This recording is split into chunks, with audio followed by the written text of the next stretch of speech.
Hey guys, Rich here, Rich's Custom Marine and Auto.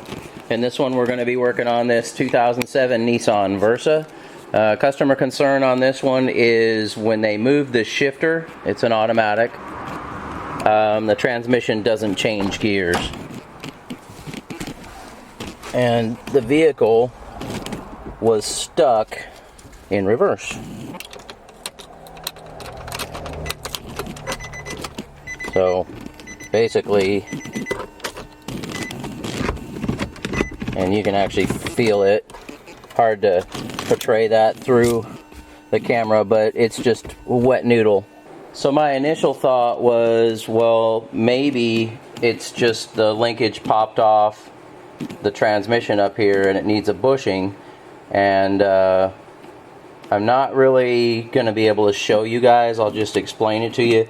Basically, directly under this corner of the battery, so you put your hand down through here and then kind of reach back under the battery, and you'll feel there's an arm there, and it's got a little round deal, you'll feel, and that's where the cable hooks to the arm, and then you can shift just if you need to get your car home or you need to get it in the garage to fix it or whatever you need to do when that shifter breaks. So this one had not come undone out here. It's obviously somewhere inside. Either the shifter itself broke or the cable came off or something happened. So yeah, so that's a way that you can manually shift it if you need to get home. Now we're going to go ahead and we're going to pull this center console out. And so to do that, I'm going to grab a light, but we've got to pull off, there's these side covers here and on the other side. I'll show you with a light in just a second, but there's a push rivet up here, and then after that we need to get this center piece out here. And something else I'm going to see if I can fix while this is apart is this car, the parking brake, the ratchet, something, it's either frozen up or broken or something, but it won't stay up. So we'll look at that when we have it apart too. Okay, those panels are off. I just want to show you guys, these are a Phillips in the center, so just turn them about one turn and then get you a little trim removal tool.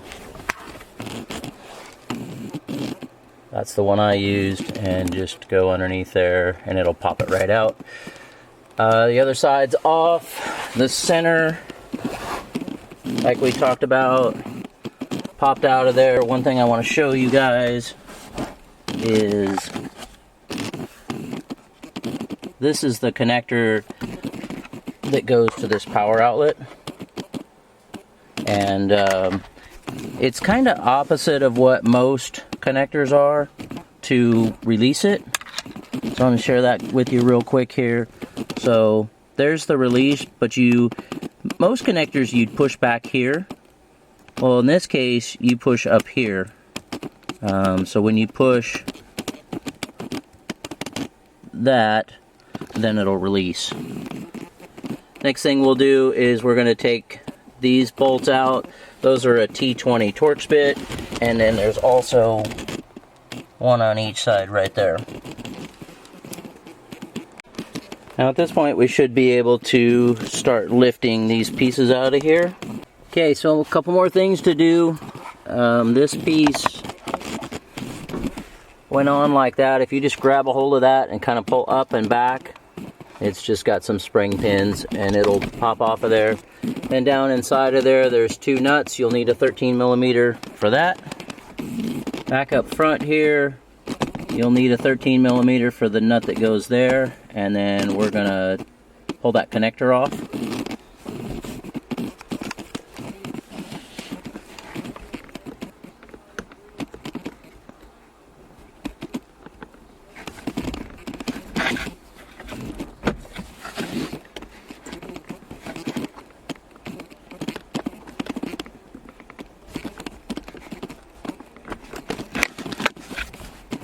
Alright, we got that connector off.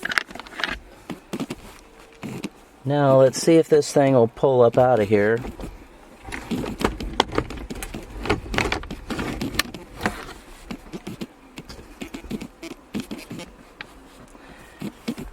Okay, that's got the back, so that's good enough for now. I'm probably gonna need both hands since this parking brake won't lock up in place. One thing you'll wanna know too is this button. You'll probably have to push that in to get it to clear the plastic here. Alright, so we got it up over the parking brake. And now that thing's up out of the way. Okay, so this right here is the cable that unlocks the shifter when you put your foot on the brake. And I'd already watched that was working before, so we need to figure out what is actually broken here. Okay, so we're basically at the point now where we've got to pull this cable out, which I'll do later. The main thing I want to show you right now is this shifter has to go down through the bottom of the floor when you take the 4 bolts out.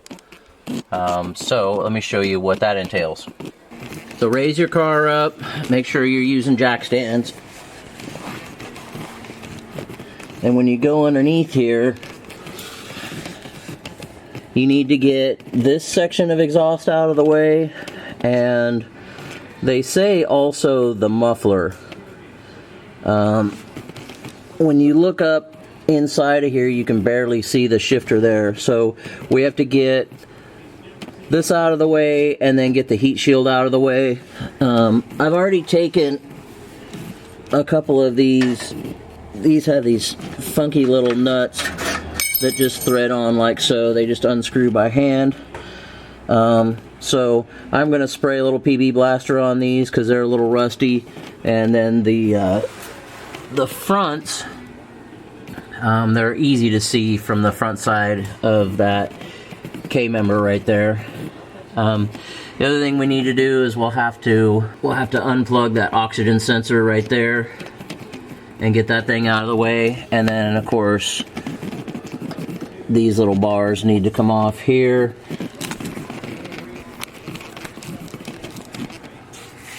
And there's another one back there if we do in fact have to pull the muffler off. So let me get these things soaking, and that way I can start getting this thing apart. Okay, now coming in from the front to show you.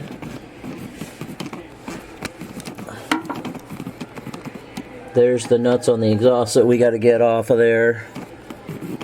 And then somewhere up over in that corner is where we'll have to unplug that O2 sensor. Okay, let's bring you guys up to speed here. So we've got the exhaust out, got the heat shield out. You do have to bend this tab down. This tab is straight up like this, with one of those funky looking nuts I showed you earlier on it. You absolutely do have to lower the rear exhaust. So that means the rear cross member, not really a cross member, but the rear brace back there looks just like that one, has to come out. Full disclosure, getting the forward exhaust pipe to come out of here is a bear. I actually used a helper because I wasn't sure if I was going to mess anything up, so I had a helper underneath here, and I was up front looking underneath up front there, and then telling them to go up, down, turn it a little bit, and then wiggle, and trying to help them push. And the whole reason for having the rear exhaust hanging down is the front one's got to come through here in order to get out, and then you've got to bring it back forward to get it from this. So I want to show you guys now what I found. I took the 4 screws out that hold the cover on this shifter assembly, and when we look up in here, you can see that cable obviously isn't hooked to anything.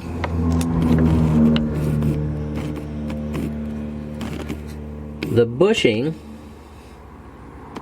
right in the center there, the lip is broken off of it, so that's what allowed that cable to pop off of there. So now I got to do a little bit of research and see if I can find one of those bushings, because other than it's a little tight in there, that can make that actually a relatively simple fix. Fair amount of work to get to it, but a relatively simple fix.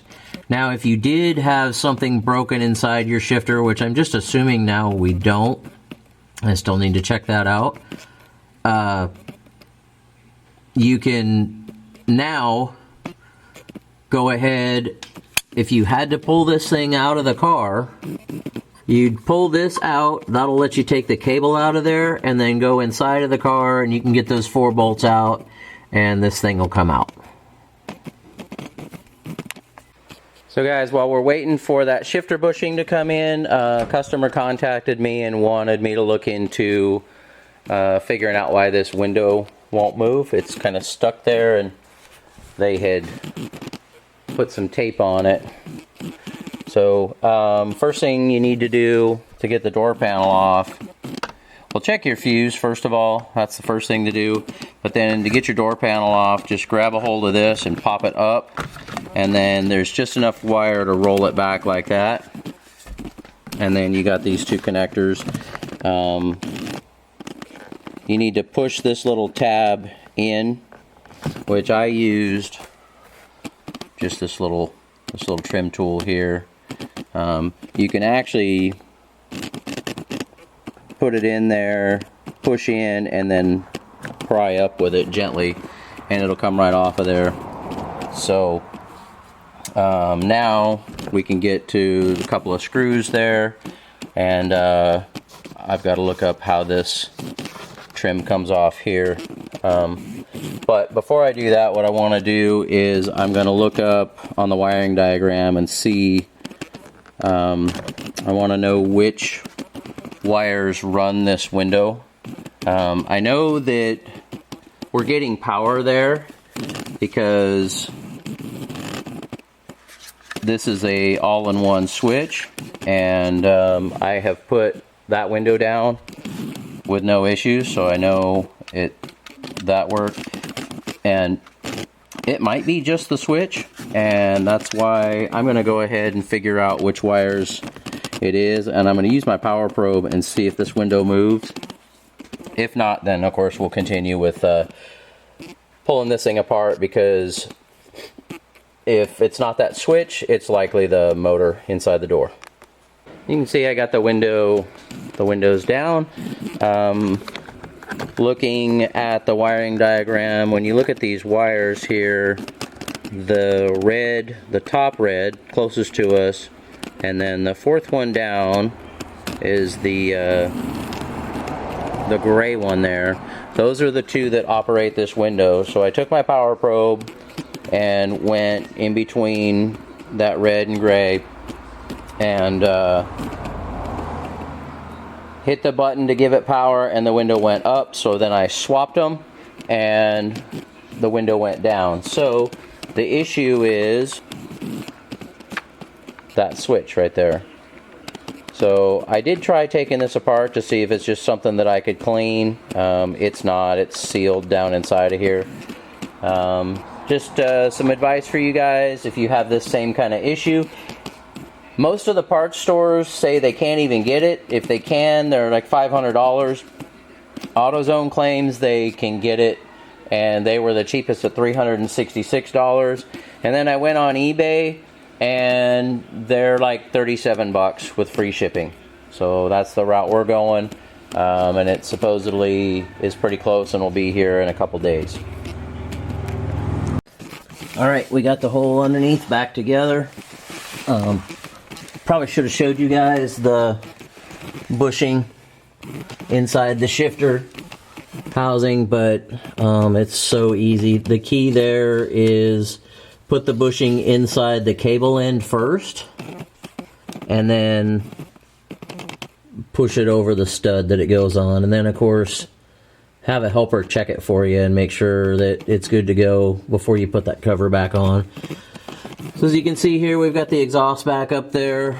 All the rubber donuts are pushed back in place with the heat shields. Just a reminder, make sure that you plug in the oxygen sensor. Otherwise you'll get a check engine light and your engine won't run as good. Make sure you get your ground wire and put your cross braces back in. Those guys right there. So at this point we're ready to go ahead and set the car on the ground, and we'll be waiting on the window switch to come in. To put the center console back together, you'll need your shifter in neutral, and then just set this piece over the gear selector and down in. It does have a lip that it sits over there, and then you'll want to do the same with the back piece. Set it in place. We've got a connector down there we got to connect still, so we'll get that.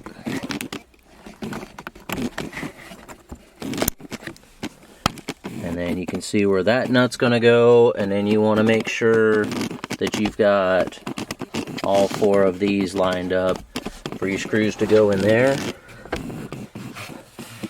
And then we got the screw that goes there on each side. So basically just put those screws back in. That's the torque screws, torque bit screws. Put those in and then snap your covers back on, and you're all done. Alright guys, let's do a little update here. The window issue in this car. I tried a switch. That didn't do it. I was able to come up with a window regulator and motor. I didn't actually have to go buy that, so that was kind of nice.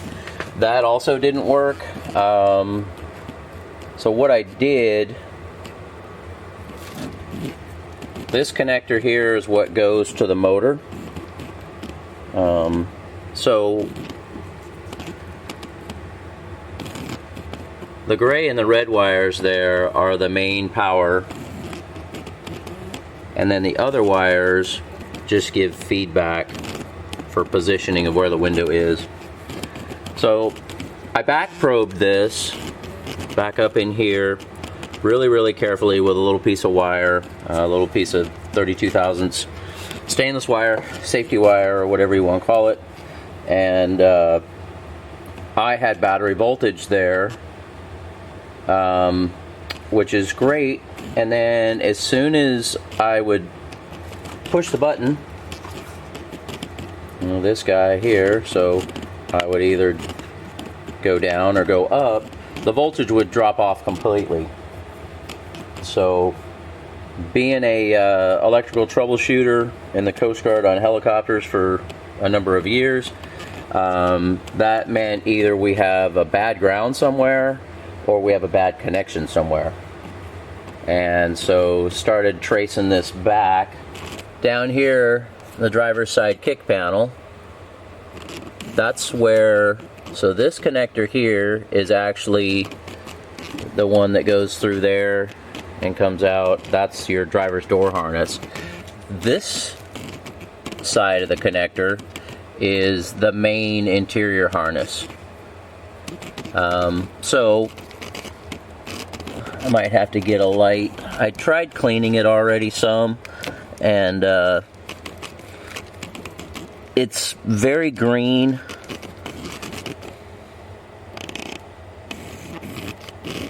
Yeah, let me grab a light. You can kind of see some of the green there. I did try and clean these connectors up. I've got a couple pictures on a cell phone that I took that I'll insert here so you guys can better see what's going on. But in the midst of moving the harness connectors around a little bit to clean them up, that happened. So that pin was so corroded and rusty that it just rusted away.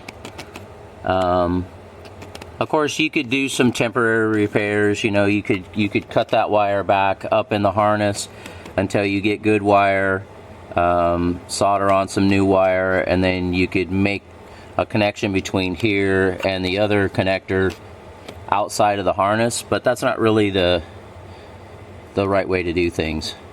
What I did is I contacted Nissan, because I had a commenter in one of my videos on this customer car a while back tell me that they thought the pins for connectors would still be available through Nissan, which I was like, oh, okay, I didn't know that, because it's an 07. Most dealerships will only carry stuff for 7 to 10 years after their manufacturer year. So I called Nissan, they were great, and the guy ended up calling me back. He's like, hey, I'm sorry, it's too old, I can't even look at it in my system. So I got a hold of the local junkyard, and 07 to, I know, at least 2012 are the same. This came out of a 2012. So they let me take this connector. Some junkyards, if you do that to their harness, they'll get upset. So if you're going to go do that, I recommend you talk to them first, like I did, because I said, hey, you going to be mad at me if I come in here with the wires cut off? And they're like, nope, get what you need. So let me pop this thing apart. Okay, and this one is very clean inside. This thing looked great. So I don't intend on replacing the whole entire connector. What I want to do is de-pin the few wires that I saw the green corrosion stuff in on the car, and then just take out what I need out of these. I have no intention of changing and soldering and heat shrinking 18 wires on each side. That would take forever. The plastic connector on the car should be fine. So it's just a matter of getting the pieces out of there, which is probably just spray some electronics cleaner in there and blow it out with an air chuck, and it'll be good to go.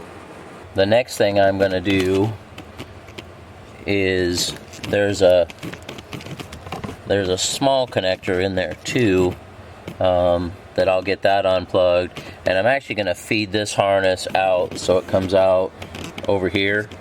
That way I've got more length to work on. This one's got enough length that I can actually work with it, so it's fine. I'll have to cut this back a little bit, but this one for sure, I've got to get it out here. So let me get that thing out, and then we'll have a look at how many we need to replace. Okay, so we've got the small connector I was talking about disconnected now, and we should be able to get this thing to come out of here.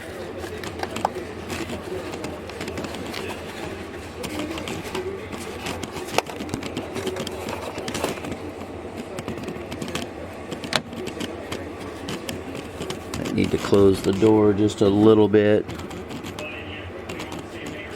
to give us a little more room in there, and I'm going to need both hands, so I'll pull that thing out of there and then click the camera back on.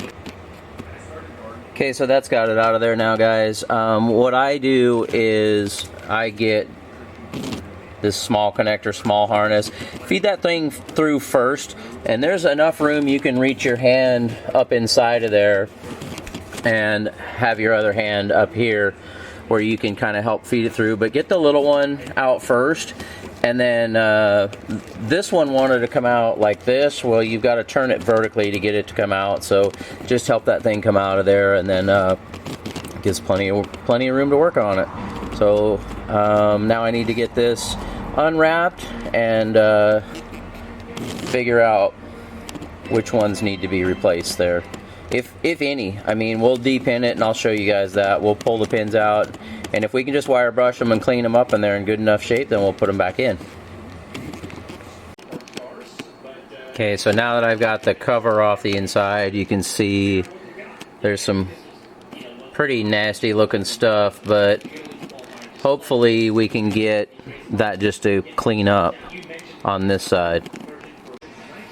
Okay, so we got that thing out of there, got it cleaned up. It looks pretty good. I'm gonna put some dielectric grease on it and put it back in there.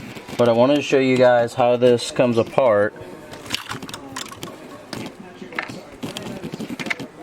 So that connector has this piece on it that snaps up on there like so. There is a center piece in there that did break. I did it on both connectors. I don't know how to get it apart. I tried squeezing them together. I tried everything I could think of. But this thing still will lock into place. So I don't really see that as a huge issue. And then in order to get the pin to come out, right along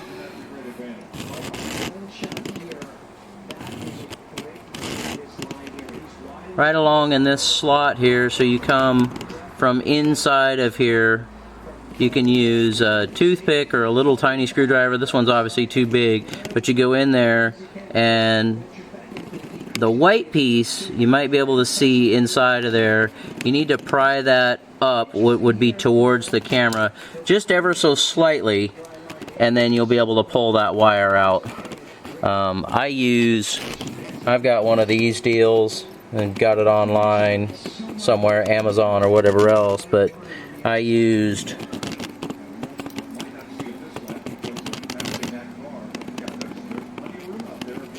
this one and turned it up on edge like that, since it's got a little bit of a wedge shape to it, and it seemed to work pretty good. Okay guys, let's show you how this comes apart. So down inside of here, there's a black piece, this guy, and when it sits down in there, get a pointer here, this piece right here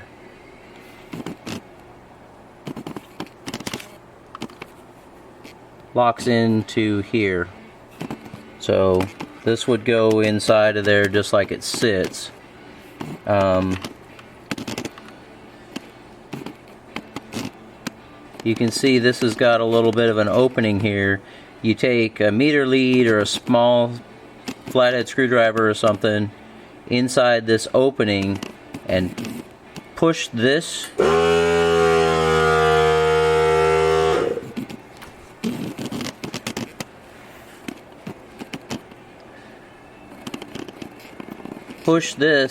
over to the side and then push out, and you'll do that by going in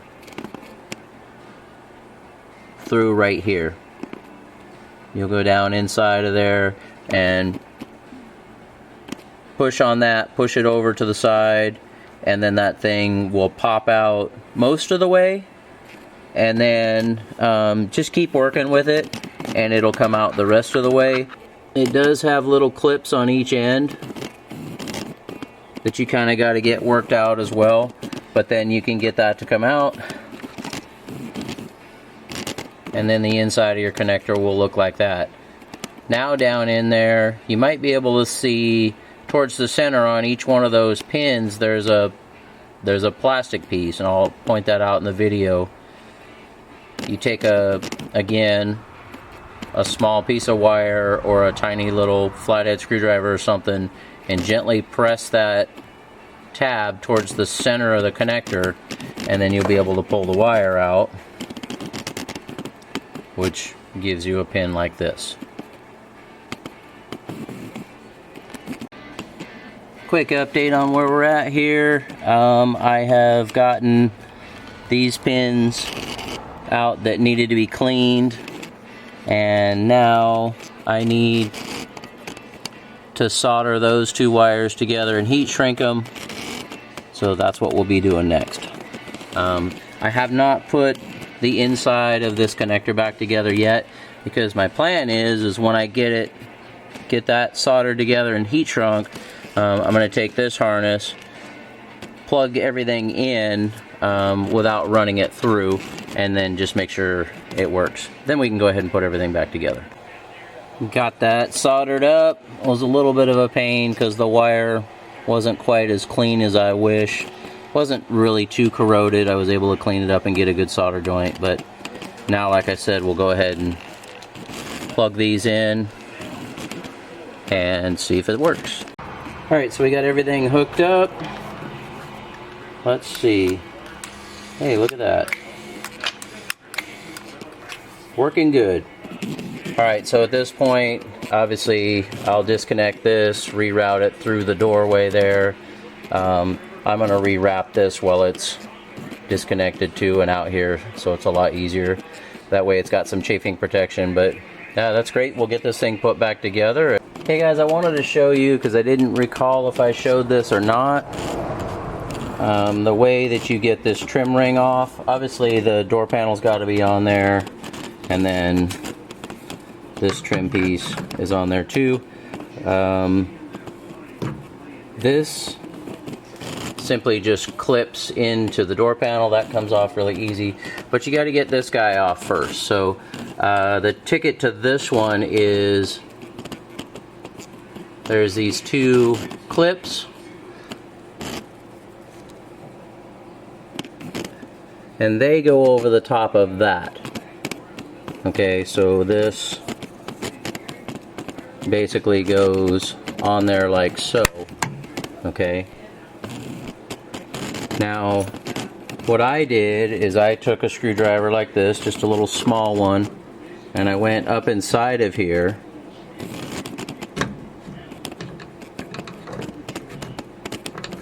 and if you push up, that thing comes right off. Piece of cake.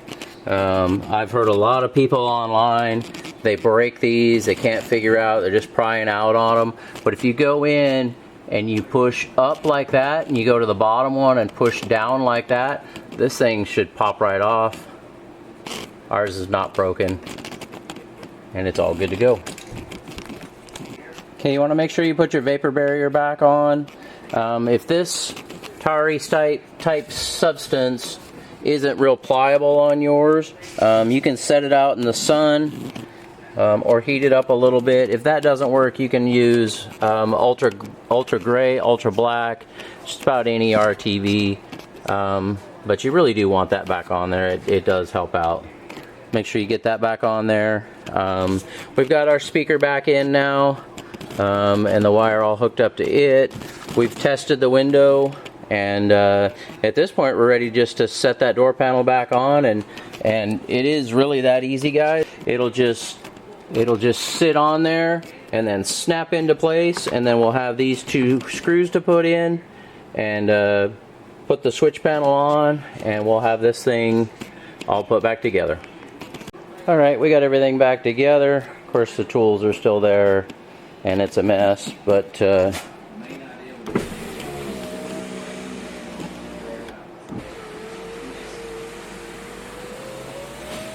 Windows working well. Battery's not the best in this car, but that's got everything taken care of. So hey guys, thanks for watching. Hopefully this helps you out if you're having a similar issue or issues. We covered the shifter bushing here, and then we covered the window. Maybe this will help you out. The electrical stuff will carry over to other things. You can use that for other things too, but a lot of times you can just get a good wiring diagram. Go online. A lot of times the forums will have the factory service manual that's got the diagram in it, and that can help narrow it down some too. But anyways, once again guys, thanks for watching. Please subscribe as it helps us out. We're still trying to grow the channel, and please like the video if you would as well, and we'll see you in the next one.